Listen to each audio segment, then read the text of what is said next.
નમો નમઃ શ્રી હરિકૃષ્ણાય નમો નમઃ શ્રી પૂર્ણ પુરુષોત્તમાય નમો નમઃ. પછી વળી મુક્તાનંદ સ્વામી એ પ્રશ્ન પૂછ્યો છે, ઇન્દ્રિયો, અંતઃકરણ અને પ્રાણ તથા જાગ્રત, સ્વપ્ન અને સુષુપ્તિ એ ત્રણ અવસ્થા તથા સ્થૂળ, સૂક્ષ્મ અને કારણ એ ત્રણ શરીર એ સર્વ થકી જીવનું સ્વરૂપ ન્યારું છે એવું સત્સંગમાંથી સાંભળી દ્રઢ નિશ્ચય કર્યો છે. તો પણ ઇન્દ્રિયો, અંતઃકરણાદિક ભેળો ભળીને સુખરૂપ એવો જે જીવાત્મા તે પરમાત્માનું ભજન સ્મરણ કરતો થકો સંકલ્પને યોગ્ય કરીને દુખીઓ કેમ થઈ જાય છે?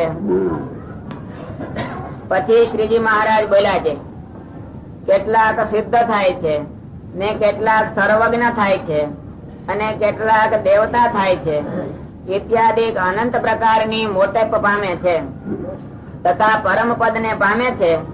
એ સર્વે ભગવાનની ઉપાસના ને બળે પામે છે, પણ ઉપાસના વિના કોઈ વાત સિદ્ધ થતી નથી. માટે શાસ્ત્ર માંથી આત્મા અનાત્માની વિગત સમજીને અથવા કોઈક મોટા સંતના મુખ થકી વાત સાંભળીને જાણે જે હું આત્મા અનાત્માની વિગતિ કરી લઉં, એમ વિગતિ થતી નથી.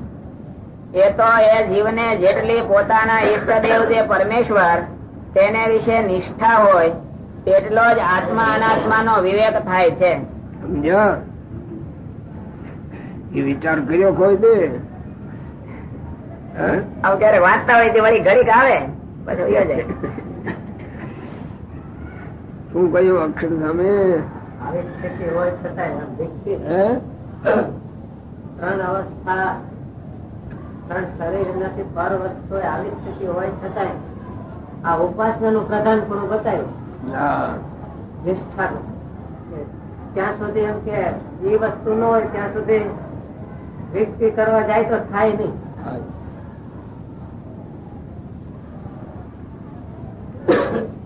કોણ કોણ ગણાય? દેવ સિદ્ધ થાય, કેટલાક સિદ્ધ થાય છે અને કેટલાક તો દેવતા થાય છે અને કેટલાક જ્ઞાની થાય છે. ત્રણ ગણ સર્વજ્ઞ થાય, જ્ઞાની ને સર્વ. ફેર વાંચો, ભૂલાઈ ગયું. કેટલાક સિદ્ધ થાય છે, કેટલાક સર્વજ્ઞ થાય છે, કેટલાક દેવતા થાય છે ઇત્યાદિ અનંત પ્રકારની મોટેપ ને પામે છે તથા પરમ પદ ને પામે છે.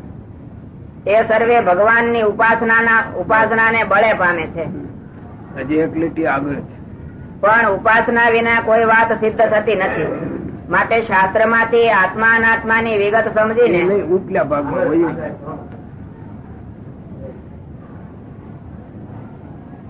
આગળ શરૂ કર્યું. પ્રશ્ન પૂછ્યો. પછી મુક્તાનંદ સ્વામી એ પ્રશ્ન પૂછ્યો છે, ઇન્દ્રિયો, અંતઃકરણ અને પ્રાણ તથા જાગ્રત, સ્વપ્ન અને સુષુપ્તિ એ ત્રણ અવસ્થા તથા સ્થૂળ, સૂક્ષ્મ અને કારણ એ ત્રણ શરીર એ સર્વ થકી જીવનું સ્વરૂપ ન્યારું છે એવું સત્સંગ માંથી સાંભળી દ્રઢ નિશ્ચય કર્યો છે. દ્રઢ નિશ્ચય કર્યો છે ને આપણે? કર્યો તો છે પણ રે નહીં ને વ્યવહારમાં. એમ નો કહેવાય. દ્રઢ નિશ્ચય કર્યો હોય ને કેનાથી? સાંભળીને આવી રીતે સાંભળીને બરાબર છે, પણ હજી આ વાંચીએ બીજી ફેરે વાંચ્યું ને તો ધ્યાન નથી. નહી તો આમ આમ ઝલક આવે પણ ઝલક નથી આવતી. બોલો આગળ વાંચ્યું ને દેહ, ઇન્દ્રિયો, હું લખ્યું વાંચો. ઇન્દ્રિયો, અંતઃકરણ અને પ્રાણ તથા જાગ્રત, સ્વપ્ન અને સુષુપ્તિ એ ત્રણ અવસ્થા. ઇન્દ્રિયો, અંતઃકરણ ને પ્રાણ. આમ પ્રાણ શા માટે લખ્યો? જો એ વિચાર જ નથી આવ્યું. એ તો એનું આમ લખ્યું છે એટલે વાંચે જાઉં. ઇન્દ્રિયો, અંતઃકરણ અને પ્રાણ એમાં તરત અટકવું જોઈએ ને. આ ઇન્દ્રિયો, અંતઃકરણ, આ પ્રાણ વાંચવા ટાણે યાદ આવે છે. કરણે કહી દો કઈ મન, બુદ્ધિ છે નામ ગોખી રાખ્યા હોય એટલા પૂરતું. હવે પ્રાણ શું કામ કરે અને કઈ વસ્તુ છે એ નક્કી કરી માથું હલાવી હાલતું છે નથી થઈ બરાબર. લક્ષ્મણ બધું નક્કી કર્યું છે ને તો સ્થિર થઈ ગયા. આ કરવું જોઈએ. ઇન્દ્રિયો, અંતઃકરણ, પ્રાણ, પછી તો એ 3 લીધા, પાછા 3 લીધા. પછી કોને કયા? જાગ્રત, સ્વપ્ન અને સુષુપ્તિ 3 અવસ્થા. 3 અવસ્થા. પછી સ્થૂળ, સૂક્ષ્મ અને કારણ 3 દેહ. 3 દેહ છે. પછી બોલો. ઇન્દ્રિયો, અંતઃકરણ અને પ્રાણ તથા જાગ્રત, સ્વપ્ન અને સુષુપ્તિ એ 3 અવસ્થા તથા સ્થૂળ, સૂક્ષ્મ અને કારણ એ 3 શરીર એ સર્વ થકી જીવનું સ્વરૂપ ન્યારું છે. બધાથી એની કોઈની હારે મેળમાં નથી. મેળ કર્યો હશે ને?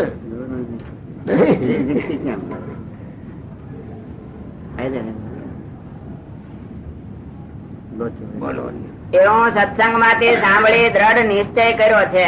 જો એ તો કહે છે કે સત્સંગ માંથી સાંભળી અને દ્રઢ નિશ્ચય કર્યો. હા, પણ દ્રઢ નિશ્ચય કર્યો છે એમ કે છે ને. શું કહ્યું?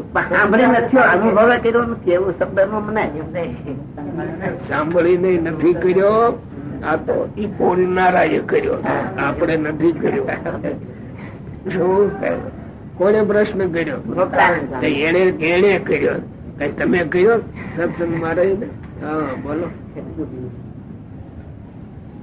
તોય પણ ઇન્દ્રિયો એને કર્યો છે મારા માથે લઈ લે. આપણે સત્સંગ માં રહીને કર્યો છે એમ કે કર્યો છે એને, ત્યાં આપણે એના ભાગીદાર બની જઈએ. તોય પણ ઇન્દ્રિયો, અંતઃકરણાદિક ભેળો ભળીને સુખરૂપ એવો જે જીવાત્મા તે પરમાત્માનું ભજન સ્મરણ કરતો થકો સંકલ્પને યોગે કરીને દુખીઓ થઈ જાય છે. દુખીઓ કેમ થઈ જાય છે? લાંબુ લાંબુ કહ્યું. પણ મેળ મેળવ્યો? મેળ મેળવો જોઈએ ને. કેમ મેળવશો? વિચાર કરીશું કે આમાં મળે છે કે નહીં. આ તો કામ હું કઉ ટોકું છું. આ વાંચીને વિચાર કરતા થાવ તો સારી વાત. એમ ન થવું હોય તો કઈ વાંધો ને. જીવશું, ત્યાંગી ખાશું, પીશું, મજા કરશું અને પછી ક્યાં ગયા એની કઈ ચિંતા નથી. કેમ ન જવું હશે ને એવું કે ચિંતા ખરી? ઊંડા ઉતરવું જોઈએ. એમને ઉપર છળો જવાબ દો તો ન મેળ. બોલો. શિવાય આ બધા જાણતા હશું ને. ઇન્દ્રિયો, અંતઃકરણ, પ્રાણ, ને જાગ્રત, સ્વપ્ન, સુષુપ્તિ, સ્થૂળ, સૂક્ષ્મ, કારણ એ હું નહીં, એ દીપર છે. એવું મનાવવું જોઈએ ને. શાસ્ત્ર માં વાંચીને મનારે નક્કી કરીએ કે આ બરાબર છે, હું નહીં, પણ પછી એનો અનુભવ જ્ઞાન નથી આવતું. આ બસ આટલું મનાઈ ગયું પછી. અને પછી એ માર્ગમાં આપણા વિચારો કાયમ રહેતા નથી અને જગતના વિક્ષેપમાં ચડી જાય છે. તરત એટલે આવડો હવામાં ઉડી જાય. એટલે દુખ્યો વર્તે છે. એટલે દુખ્યો વર્તે છે. સંકલ્પ ના યોગે જ વર્તે, એમાં છૂટક્યો નહીં. બોલો. પછી શ્રીજી મહારાજ બોલ્યા છે કેટલાક સિદ્ધ થાય છે. કેટલાક સિદ્ધ થાય છે. આપણે સિદ્ધ્યા કોઈ કેટલાક થાય છે એમ લખ્યું. થતા હશે તો લખ્યું હશે ને. આપણે ત્યાં છે કે નહીં? માર્ગે હેલા છે. માર્ગે હેલા છે એમ તો સારું. બોલો. ને કેટલાક સર્વજ્ઞ થાય છે. હા, સર્વજ્ઞ તો ખરા ને. ને કેટલાક દેવતા થાય છે. હા, આ સિદ્ધ ને સર્વજ્ઞ એમાં તો બે માં ફેર છે. આમ દેખાય છે, પણ આમ દેવતા ને કેવી રીતે દેવતા ત્રણેય કરતા જુદી સિદ્ધિ છે. એ બધા સિદ્ધિઓ જુદી છે. ઇત્યાદિ અનંત પ્રકારની મોટેપ પામે છે તથા પરમ પદ ને પામે છે. એ સર્વે ભગવાન ની ઉપાસના ને બળે પામે છે. કોઈ પણ ઉપાસના વિનાની સિદ્ધિ જ નથી. એ ઉપાસના આપણે આ વાતો કરીને હાવ ટૂંકી કરી નાખી, મોંઘી કરી નાખી. કોઈને ઉપાસના કઈ મોંઘી જ નથી. હે આટલું બધું જેનાથી થતું હશે એ વસ્તુ આમ બોલવામાં આવી જતી હશે એમ ને. આ તો એક વિચાર કરવાનો. બોલો. પણ ઉપાસના વિના કોઈ વાત સિદ્ધ થતી નથી. માટે શાસ્ત્ર માંથી આત્મા અનાત્માની વિગત સમજીને અથવા કોઈક મોટા સંતના મુખ થકી વાત સાંભળીને જાણે છે હું આત્મા અનાત્માની વિગતિ કરી લઉં, એમ વિગતિ થતી નથી. ના પાડી આંબળ્યા જ કરો, અમે કયા જ કરીએ, ના પાડે એ કેદી થાય? ઉપાસના હોય તો થાય. ઉપાસના ની જો દળતા થાય તો એ રીતે થવા માંડે. પણ ઉપાસના શું કહેવાય? બોલી લેવું એટલે ઉપાસના એમાં છે ને ભાઈ. આગળ તો એવું થાય. પણ કેદી બદલશું? બદલવું પડશે હો કોક. જો પણ જવું હોય તો બદલવું, નહીં તો પછી અહીંયા વાંધો નથી, તો ફેર આવશું. કા છૂટકો જ નહીં ને? હા, છૂટકો જ નહીં. છૂટકો. આ સાધન થી ઉપાસના થાય એવું કહ્યું કે પેલા ઉપાસના થી આ બધા રસ્તો આવે એમ? આ બધા આ કીધા ને સાધન થી કોઈ સિદ્ધ થાય, કોઈ સર્વજ્ઞ થાય, બધું સાધન ઉપાસના તો થાય. હા, પણ ઉપાસના કેને કેવી નક્કી કર્યું? આ તો ઉપાસના જાણે કોઈ સામાન્ય વસ્તુ, એટલે કોઈ અઘરું તો છે જ ને. એટલે હવ નક્કી કરી લીધું આપણે ઉપાસના, ઓઈ લોકો આપણે ઉપાસના, ઓઈ લોકો આપણે ઉપાસના. એટલે ઉપાસના જેને આમ ઓલા ડાળી ડાળિયા જેવું થઈ ગયું હોય ને એમાં હોવાતું કરે.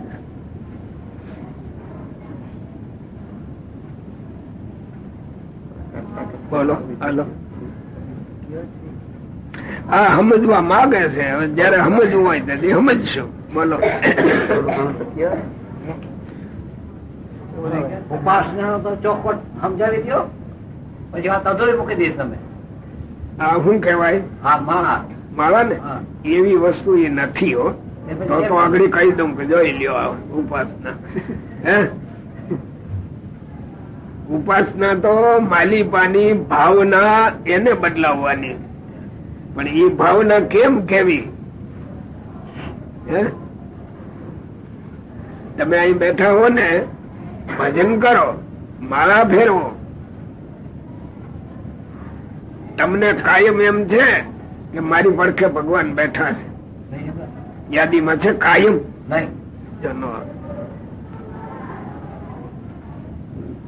ઉપાસના ઉપ એટલે સમીપ, સમીપ માં જ બેઠા છે. એ ભાવના કાયમ રાખીએ છે. એટલે છાની કઈ ક્રિયાઓ કયા કરીએ છે? કોઈનો દેખતો નથી, એમ પડખે જ બેઠા છે, દેખે છે, સાંભળે છે બધું. એટલે ક્રિયા બદલી જ આવી જાય. ક્રિયા બદલે તો ઉપાસના, ક્રિયા બદલતી નથી એટલે ઉપાસના ન કહેવાય. મોરે જે કીધી એ બધા જેમ સિદ્ધ સર્વજ્ઞ ને દેવ જેવા થયા, એને ઉપાસના વગર જ આ બધી સાધન તો થયા ને એ ઉપાસના ને બળે. ભગવાન ની બીક રાખ્યા વિના કોઈ આગળ વધતો નથી. કેવું છે? જો એની બીક એટલે પાસે બેઠા છે, એટલે બીક જોઈએ ને. જયારે પાસે બેઠા કહીએ એ બીજું એ ક્રિયા કરી કેમ શકે?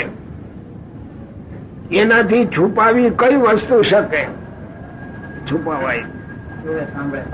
અને આપણે છુપાઈ કામ કરીએ. છુપાવો છે કે નથી છુપાવતા? છુપાવું હોય તો છુપાઈ જતું હોય. છુપાઈ ને જ કામ કરે.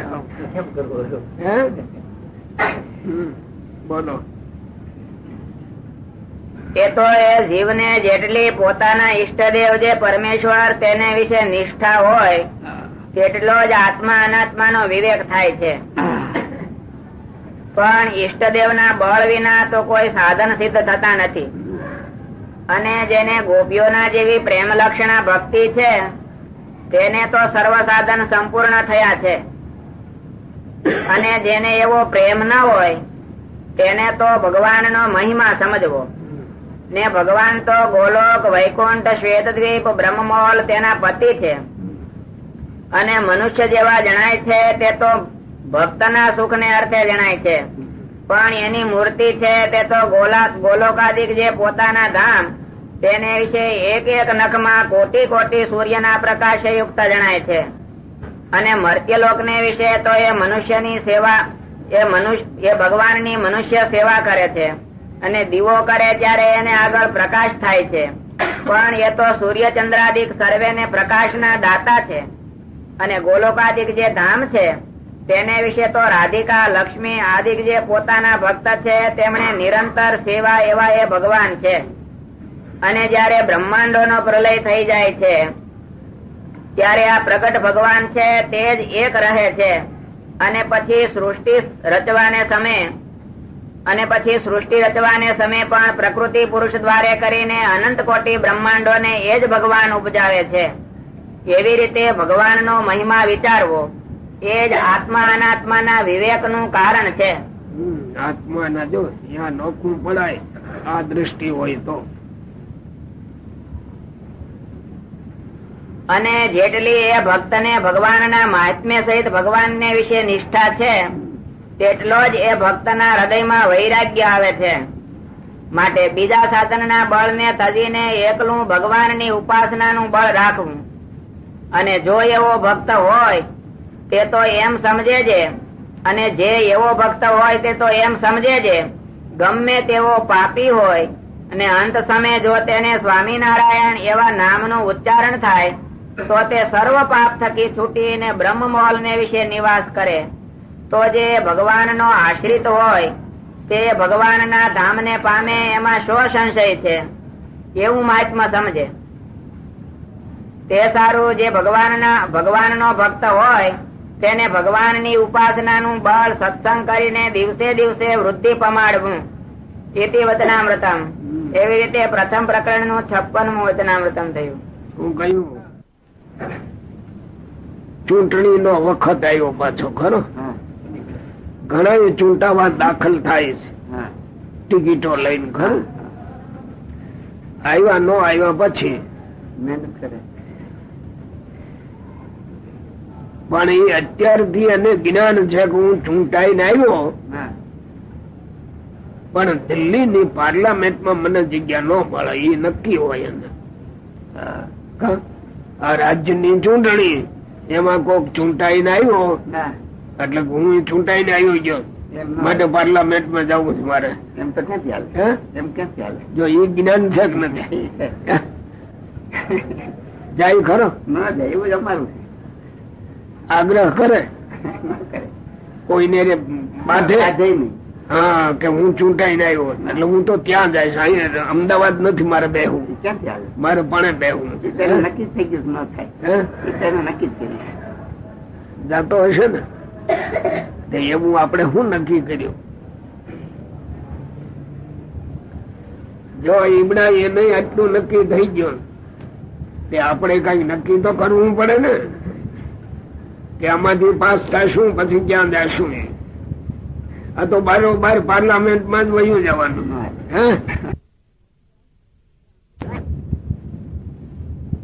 એમ જશુભાઈ આવું પાર્લામેન્ટમાં જવા માંગે છે કે નીચે રહેવા માંગે? બધા જવું ઉપર. બધાને જવું પણ ત્યાં પણ એને રસ્તે થઈને જવાય તો થાય ને. પણ રસ્તાની ક્યાં થાય નક્કી કરી દેજો ને. આપણે તિલક માળા ટોપી ધારી એમ હાલે કઈ ભગવતી ધર્યું નામ એટલે પહોંચી ગયો. એમ ના હાલે. પહોંચી જાય ને. બહુ જાણવાનું માંગે ભાઈ. શુદ્ધ સોનું ના થાય ત્યાં સુધી ક્યાંથી હાલે? ન હાલે. અને શુદ્ધ કરવું હોય તો ઓલા એસિડ માં બોલાવવું પડે. બોલાવવું પડે. એસિડ માં બોલાવવાની તૈયારી કોઈની નથી. કોઈની નથી. આનંદ ની તૈયારી. આ બધું હસવું આવે એવું છે. નક્કી કરી રાખ્યું છે કરવું જોઈએ. આ પારાયણો કરે એટલે વૈયા જાય ને અક્ષરધામ માં.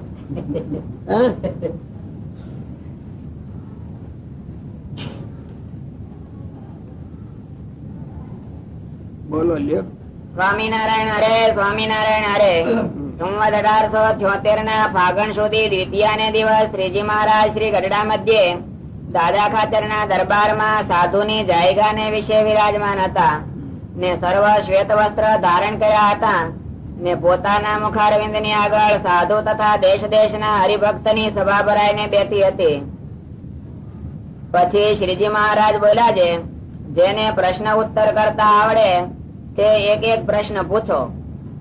પછી મુક્તાનંદ સ્વામી એ પૂછ્યું છે, હે મહારાજ, મોક્ષ નું અસાધારણ સાધન તે શું છે? પછી શ્રીજી મહારાજ બોલ્યા છે, ભગવાન ના સ્વરૂપ નું જ્ઞાન અને ભગવાન નું મહાત્મા જ્ઞાન જાણવું એ બે અસાધારણ મોક્ષ ના હેતુ છે. બરાબર ને? સમજાવું અમને?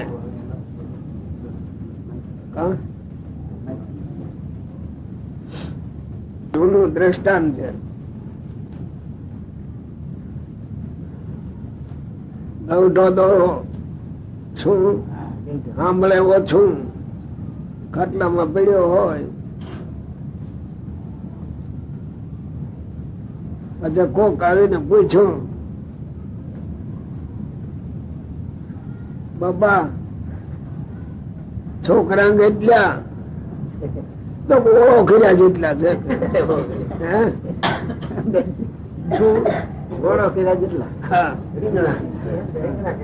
બાપા પણ કેટલા? તો ઓળો કર્યા. ઓળો થાય, વાંધો નહીં. કોઈનો છોકરા નું પૂછે, બાપો સમજો વાડીમાં રીંગણી વાવી છે, તે રીંગણા થયા એટલે પૂછે છે. વધુ કે તો દેવા પડે. વધુ છે એમ કે તો દેવા પડે. ના, ઈ ન હોય.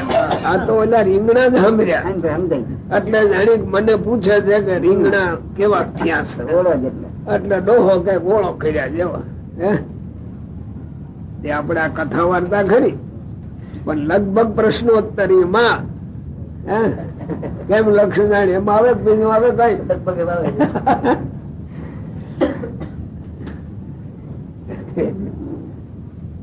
સારું લ્યો, એટલું કરો છો, સારી વાત. ચાલો, દેવાના કયા મોક્ષ ના સાધારણ ભગવાન ના સ્વરૂપ નું જ્ઞાન અને ભગવાન નું યથાર્થ મહાત્મા જ્ઞાન દેવાના નક્કી કરી રાખવા જોઈએ ને. નક્કી કર્યા પણ યથાર્થ નથી થતું. યથાર્થ લખ્યું, યથાર્થ શબ્દ છે એ નથી થતું. એ નથી થતું. નક્કી તો કર્યા, એમાં લખવું માટે, બીજા કહ્યું માટે, સાંભળીને વાંચીને, પણ યથાર્થ કહ્યું, યથાર્થ નથી થતું. યથાર્થ થવામાં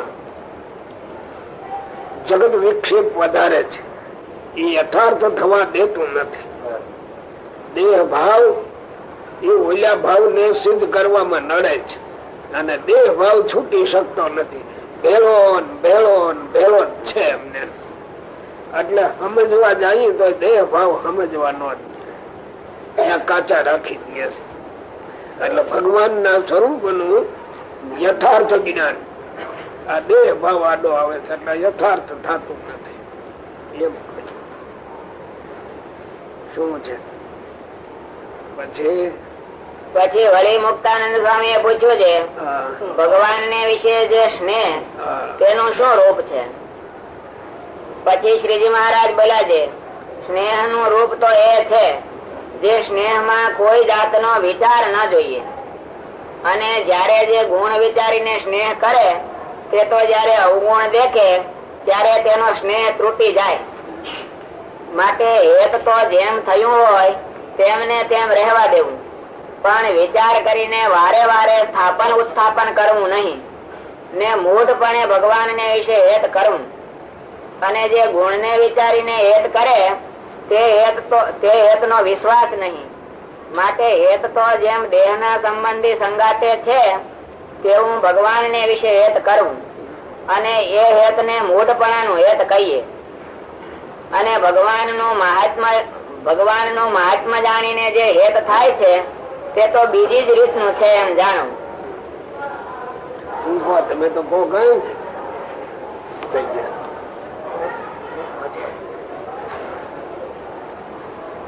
એક પ્રશ્ન એ કે ગુણ ને વિચાર કરીને જે સ્નેહ થાય અને મહાત્મા જ્ઞાને કરીને સ્નેહ થાય, તો તો મહાત્મ્ય જ્ઞાન ને ગુણ નો વિચાર, ગુણ નો વિચાર આવે એટલે મહાત્મ્ય આવે. એક તો ભગવાન માં મૂળપણાનું સ્નેહ કરો, ગુણે કરીને જે સ્નેહ થાય એ ક્યારેક એમાં અવગુણ દેખાય ત્યારે ગુણ ની દ્રષ્ટિથી સ્નેહ કેવો હોય, આમ ધાર્યું હોય કે આવું હોય તો ભગવાન કહેવાય કે આવી રીતનું આપણું કરે તો એ થાય ત્યાં લગી વાંધો નહીં, પણ એથી વિપરીત દેખાય ત્યારે નિશ્ચયમાં એટલે નિષ્ઠામાં ખામી આવે. પણ ભગવાનમાં છેલ્લે મહાત્મ્ય જ્ઞાને કરીને જે એક થાય છે એ તો જુદી જ રીતનું છે. ગુણના વિચાર કરતા સહજ રીતે ભગવાનમાં એમ કે જે સ્નેહ થયો હોય એની વાત આખી જુદી છે. સામાન્ય સ્નેહ ની તુલનામાં એ સ્નેહ ન આવી શકે. એમ લક્ષ્મણ આવી ગયું બરાબર. આ વક્તા ને બોલવું જોઈએ. એટલે સ્નેહ ના 3 પ્રકાર છે. એક તો મૂળ ભાવે સ્નેહ, એક ગુણ ના વિચારે કરીને થતું સ્નેહ, અને એક સહજ રીતે મહાત્મ્ય જ્ઞાન થી થતું.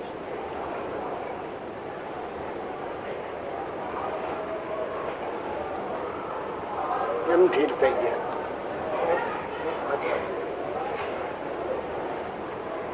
એક પ્રશ્ન એ ને ગુણ ને વિચારે કરીને જે સ્નેહ થાય અને મહાત્મ્ય જ્ઞાને કરીને સ્નેહ થાય. તો મહાત્મ્ય જ્ઞાન ને ગુણ નો વિચાર, ગુણ નો વિચાર આવે એટલે મહાત્મ્ય જ્ઞાન આવે. એ બે માં મહારાજે એમ કીધું કે સ્નેહ ની રીત જ આખી કઈક જુદી છે, અને ગુણ ને વિચારે કરીને સ્નેહ ન કરવો એમ પછી ના પાડે. શું આપણે કરવું કેવું જોઈએ ને. ગુણ સામાન્ય રીતે અમુક ગુણો સામાન્ય આપણે લોક ડાળે જે અમુક ગુણ માન્યા હોય કે આવી રીતના સત્ય, શીલ, સદાચાર આ બધું હોય તો ભગવાન.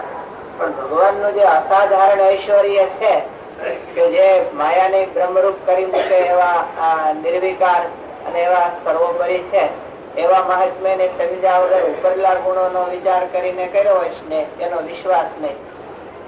ભગવાન નું મહાત્મ્ય જાણીને જે સ્નેહ થયો હોય એ ગુણના વિચારના સ્નેહ કરતા એ સ્નેહ વધારે એમ કે ઉત્તમ ગણાય. કા મૂળપણાનો કા મહાત્મ્ય જ્ઞાન થી. પણ વચલો સ્નેહ મૂળપણું શું? મૂળપણું તો મહારાજી મહારાજ પછી એમાં કઈ સ્થાપન ઉત્થાપન ન કરવું. લકડી હલડકી એવું ને, લકડી હલડકી પકડી પકડી બધી ઉગે નહીં.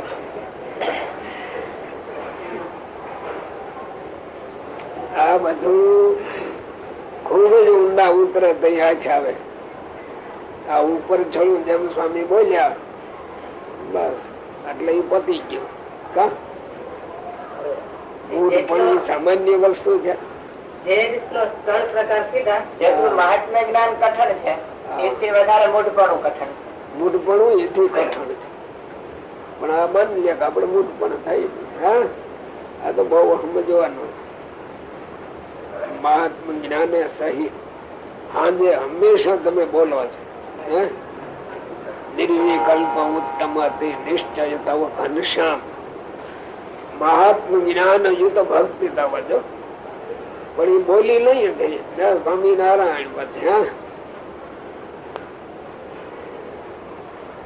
સારું જેટલું સમજાય એટલું સારું. બીજું ક્યાંક આજ કોક છપાવીને બેસે એક પત્રિકા ત્યાં વડો પ્રધાન રાજીવ, હવે તેના રાજીવ જ છે ને, એને અરજી કરી છે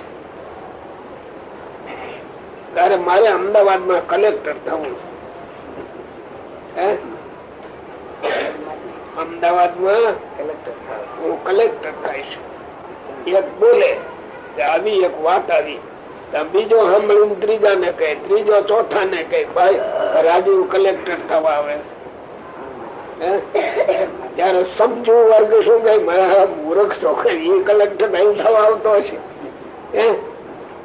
પણ કેટલાક સાંભળ્યું બોલનારા બોલે ને કલેક્ટર બનાવનાર છે. પણ ઈ કઉ છું ને એ જ્ઞાન વિના આમ બોલી નાખે. ખરેખર આપણે ભગવાન ભગવાન ભગવાન કહીએ છીએ ને, પણ એના જેવું એથી આગળ કઈ આપણે માનતા નથી. રાજે એવું કલેક્ટર થવા આવે, ગામડીઓ કોક હોય તો હા કહે છે, નો સમજતો હોય એવો. પણ સામાન્ય જનતા નો હા પડે એમાં, કે મળા ક્યાંથી એવી વાતો લાવ્યો કરે, એ બંધ બેસતી હશે કોઈ દિવસ એમ. આપણે ભગવાન ના ગુણગાન ગાઈએ છીએ, પણ લગભગ આવા શું નીચે ઉતારી એને નીચે ઉતારી મૂકે અને ગુણગાન ગાય.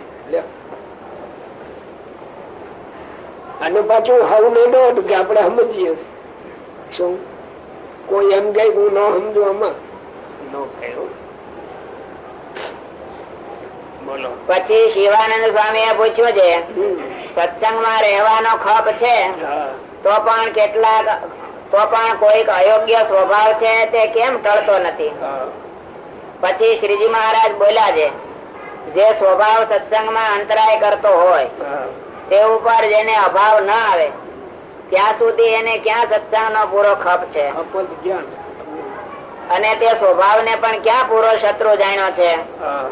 ત્યાં દ્રષ્ટાંત છે, જેમ કોઈક પુરુષ હોય, જેમ કોઈક પુરુષ આપણો મિત્ર હોય અને તે જ પુરુષે આપણા ભાઈ ને મારી નાખ્યો હોય, તો પછી તે સાથે મિત્ર પણ ન રહે અને તેનું માથું કાપવાને તૈયાર થાય.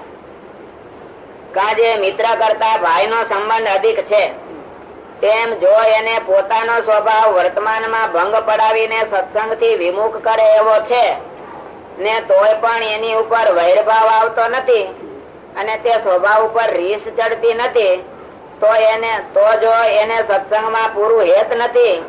અને જો જેવું ભાઈમાં હેત મનુષ્યને છે તેવું જો સત્સંગ ઉપર હેત હોય તો ભૂંડા સ્વભાવ ને તત્કાળ ટાળી નાખે. બરાબર ને? આપણે શું એમાં મેળ કરશું?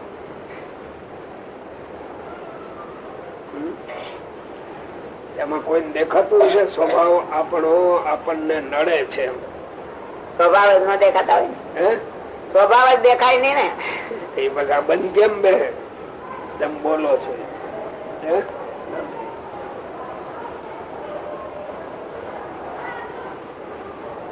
અને બંધ કેમ બેસાડશો? એ તો ઓળખવો પડે, તો ઓળખવો પડે. ઓળખતા હશે ને બધા? એ તો વાંધો છે ના, સ્વભાવ નો જ ગુણ છે કે હું તો સાચું કઉ, પછી એને ઓળખવાનું ક્યાં? બરાબર થઈ જાય. હું ભૂલ્યો એમ તો કઈ છે નઈ ને, એટલે એ સ્વભાવ જ જાય.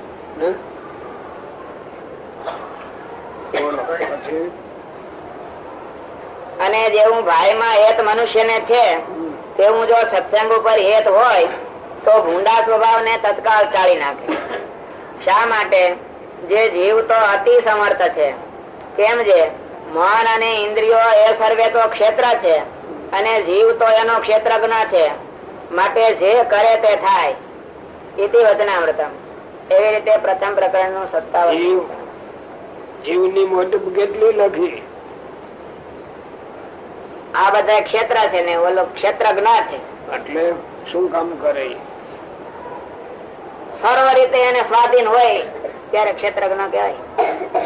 સ્વાધીન પોતાને આધીન કરી જાણતો હોય તો કેવી રીતે થાય?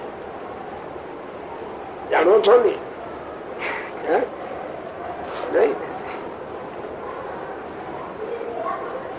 સ્વભાવ ને દુશ્મન ક્યાં માન્યો?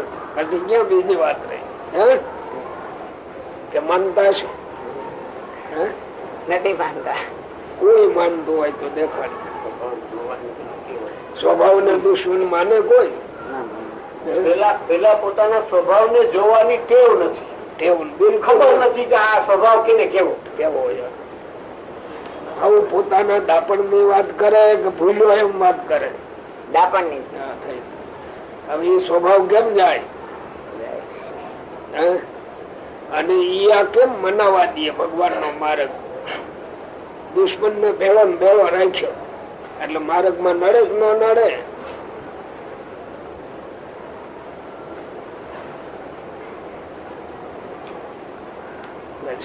સ્વામિનારાયણ હરે, સ્વામિનારાયણ હરે.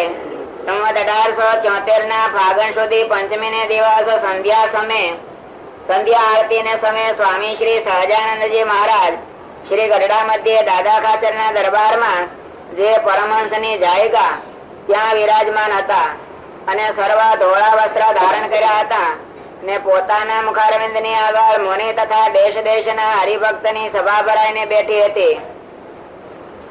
પછી શ્રીજી મહારાજ બોલ્યા છે, પ્રશ્ન કરો. પછી મુક્તાનંદ સ્વામી પ્રશ્ન પૂછ્યો છે, હે મહારાજ, જયારે ભજન સ્મરણ કરવા બેસે ત્યારે ભગવાનના ભક્તના અંતરમાં રજોગુણ તમોગુણ ના વેગ આવે ત્યારે ભજન સ્મરણ નું સુખ આવતું નથી. તે ગુણ ના વેગ કેમ ટળે? ત્યારે શ્રીજી મહારાજ બોલ્યા છે, એ ગુણ ની પ્રવૃત્તિ ના કારણ તો દેહ, કોષાંગ અને પૂર્વ સંસ્કાર એ 3 છે. તેમાં દેહ ને યોગ્ય કરીને જે ગુણ પ્રવર્ત્યા હોય તે તો આત્મા અનાત્મા ના વિચારે કરીને ટળી જાય છે, અને કુસંગે કરીને પ્રવર્ત્યા હોય તે સંતને સંગે કરીને ટળે છે. અને જે રજોગુણ તમોગુણ ના વેગ એ 2 કરીને પણ ન ટળે તે તો કોઈક પૂર્વના ભૂંડા સંસ્કાર ને યોગ્ય કરીને છે, માટે એ ટળવા ઘણા કઠણ છે. પછી બ્રહ્માનંદ સ્વામી પછી આનંદાનંદ સ્વામી એ પૂછ્યું છે, પૂર્વના સંસ્કાર મલિન હોય તે કેમ ટળે? ત્યારે શ્રીજી મહારાજ બોલ્યા છે, અતિશય જે મોટા પુરુષ હોય તેનો જે ઉપર રાજીપો થાય તેના ગમે તેવા મલિન સંસ્કાર હોય તે નાશ પામે, અને મોટા પુરુષ નો રાજીપો થયો હોય તો રાખ હોય તે રાજા થાય, અને ગમે તેવા ભૂંડા પ્રારબ્ધ હોય તો રૂડા થાય, અને ગમે તે હું તેને માથે વિઘ્ન આવનારું હોય તે નાશ થઈ જાય.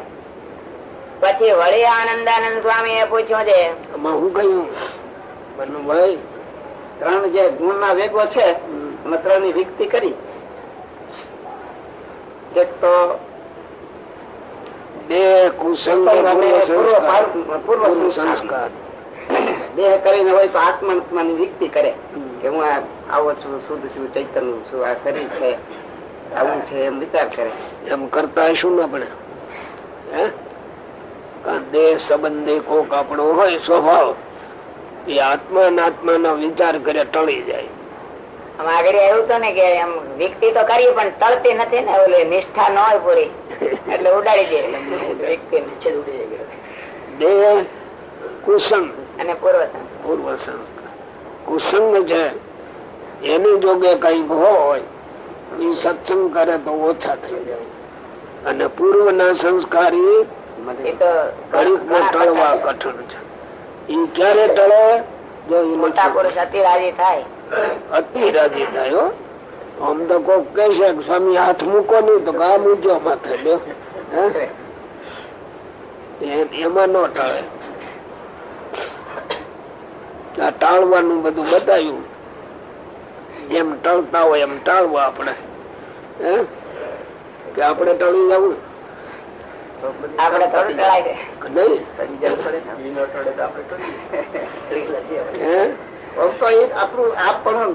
જાય તો ક્યાં પછી વાત તો કામ થઈ જાય. હાથ નથી ચાલતું. કોણ આવું બતાવે એ તો બોલો. તમે ગમે એવા શાસ્ત્રો વાંચવા જાઓ, આ સ્વભાવ ટાળવાનું કોણ બતાવે? આ તો આનંદ શાસ્ત્ર ના સાર રૂપે શ્રીજી મહારાજ આપણને બતાવે. આપણે તકલીફ લઈ નહીં, તૈયાર એને કરી દીધું. હવે તો મોઢામાં મૂકીને ખાઈ લઈએ તો થઈ જાય. સ્વભાવ ટાળ્યા વિના કોઈ દી આગળ ન જવાય, એની વાત છે. અને ભગવાન, આખું જગત ભગવાન ભગવાન એમ કહે છે ને.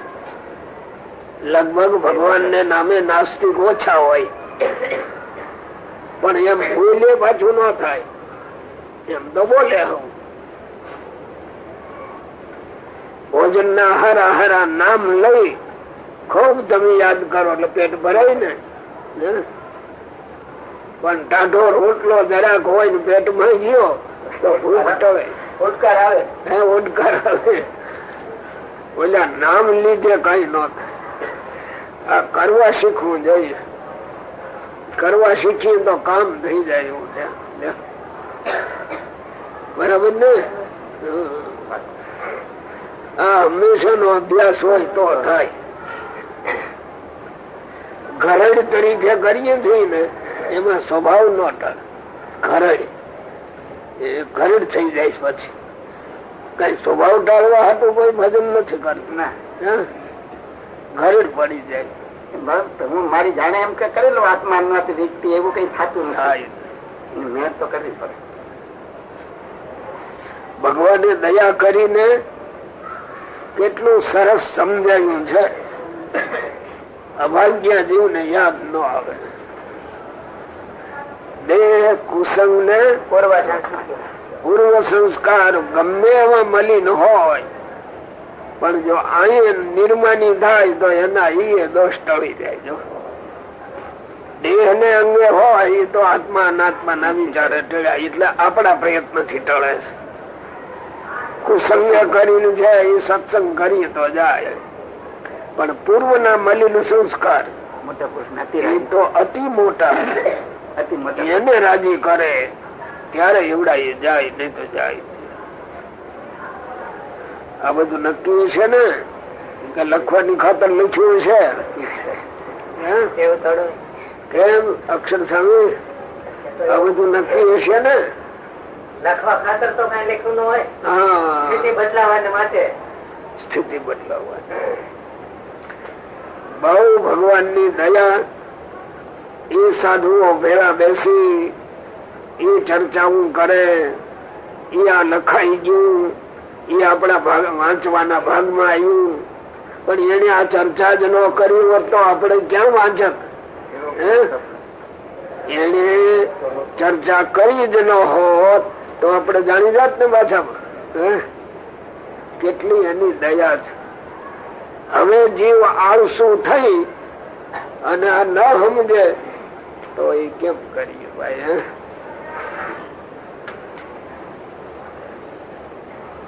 પણ આપણે તો એક પગ અહીંયા ને એક પગ અક્ષરધામ માં થઈ જાય ને. એમ તો બહુ સમજાવ્યું છે મારા બાપ. સીધી રીતે બધી વાત સમજાવી છે, થાય એવી છે. હવે જીવનો સ્વભાવ જ નથી. કરવું નથી, કરવું નથી. પાછું મોક્ષ જોઈએ છે પણ જેમ થાય એમ નથી જોતો. એમને જોઈએ એમ તો મળે એવું એમને જોઈએ. મોક્ષ તો હવે જોઈએ છે. કેવો મોક્ષ હોય ક્યાં ખબર? એમને મળી જાય એટલે બસ.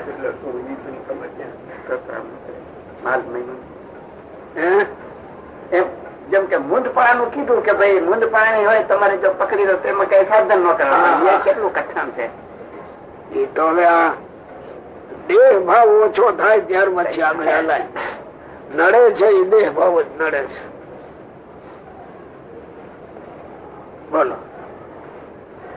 પછી વળી આનંદાનંદ સ્વામી એ પૂછ્યું છે શો ઉપાય કરે તો મોટા પુરુષ રાજી થાય?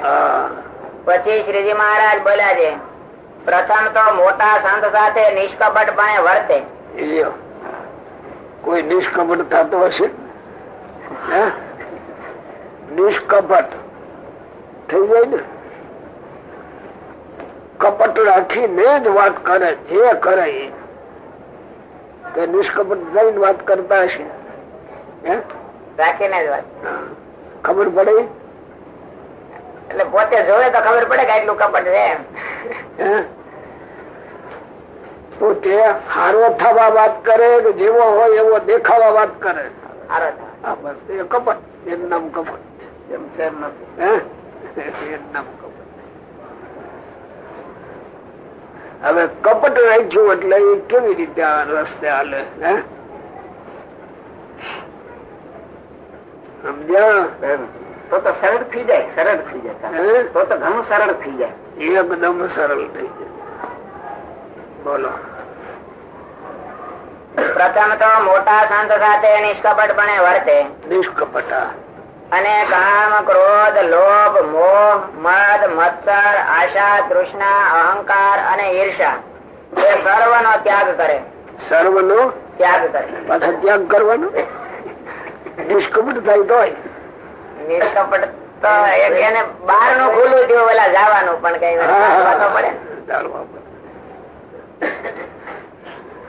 અને સંત નો ગુલામ થઈને રહે. ગુલામ ગુલામ શું કહેવાય? કોઈ એનું વેતન નક્કી ન હોય અને છતાંય એને ગમે તે કે કબૂલ કરવાનું જ હોય. ગુલામ નો અર્થ જો જોશીભાઈ જાણે. પેલા લઈ જતા ને અમેરિકનો આફ્રિકનો ના લઈ જતા ને ગુલામ કરી દો. તે કોઈ આપણે આ સંતો માં ગુલામ થવા માંગતા હશે કોઈ? સંતો ની વાત કે અમે બાયડી છોકરા ગુલામ જ છે ને. હા, ઈ ગુલામ ખરા. ઈ તો ખુલ્લી રીતે છે. ગુલામ ને કેવા જોઈએ? આ તો હાજર જ છીએ. હા, ઈ તો હાજર છે. કઈ બીજો ઉપાય જ નહીં ને. પણ ગુલામ રહેવું જ પડે. એવું આ સાધુ નો રહી શકે. શ્રીજી મહારાજ આ સાધુઓ કેવું લખે છે, બહુ કેવું બતાવે છે. ગુલામ શબ્દ વાપરો. ગુલામ શબ્દ વાપરો. એમ બહુ મોટી મોટી વસ્તુ છે અને હાવ સાચી વાત છે. બોલો. ને અંતરમાં નોકર હોય તો 8 કલાક નોકરી કરવી પડે. શું કે નોકરી નોકર કહેવાય ને 8 કલાક કામ કરવું પડે. આ તો 24 કલાક ગુલામ અને 24 કલાક રાત નથી. ત્યાં કઈ મર્યાદા ન હોય તઈ ગુલામ કહેવાય. પોતાનું અસ્તિત્વ જ નહીં ને કે હું છું. ને અંતરમાં માન ટળે ભાવે રહે પણ દેહ કરીને સર્વે ને નમતો રહે. જો એ કહ્યું ગુલામ થઈને રહે ટળે ભાવે. માન ટળે ભાવે ન ટળે તોય નમતો ભલતો રહે. એ બીજાની સામે જોતો જ નથી, પોતાની ભૂલને જ ઓળખે છે. એની આ વાત છે. અને પોતાની ભૂલને ન ઓળખી એટલે એ આગળ ન જ આવે. પછી બોલો. ટળે ભાવે માં શું લીધું? માન ટળે ભાવે. ટળે ભાવે રહે એમ કહ્યું. બોલો વાંચો. તો એની ઉપર મોટા સંત રાજી થાય છે. હા. પછી મહાનુભાવાનંદ સ્વામી એ પૂછ્યું છે, એ મહારાજ સત્સંગમાં રહેતે તકે જેટલા અવગુણ હોય તે સર્વે નાશ પામી જાય અને દિન દિન પ્રત્યે ભગવાન ની વૃદ્ધિ પામતી જાય, એનો શો ઉપાય છે? દિન દિન પ્રત્યે અને દિન દિન પ્રત્યે ભગવાન ની ભક્તિ વૃદ્ધિ પામતી જાય એનો શો ઉપાય છે? તમે શું બોલ્યા હતા? ભગવાન ની વૃદ્ધિ થતી જાય. બોલો. હાલ વાંધો નહીં. પછી બેલ પડી. ધ્યાન નથી. સારું.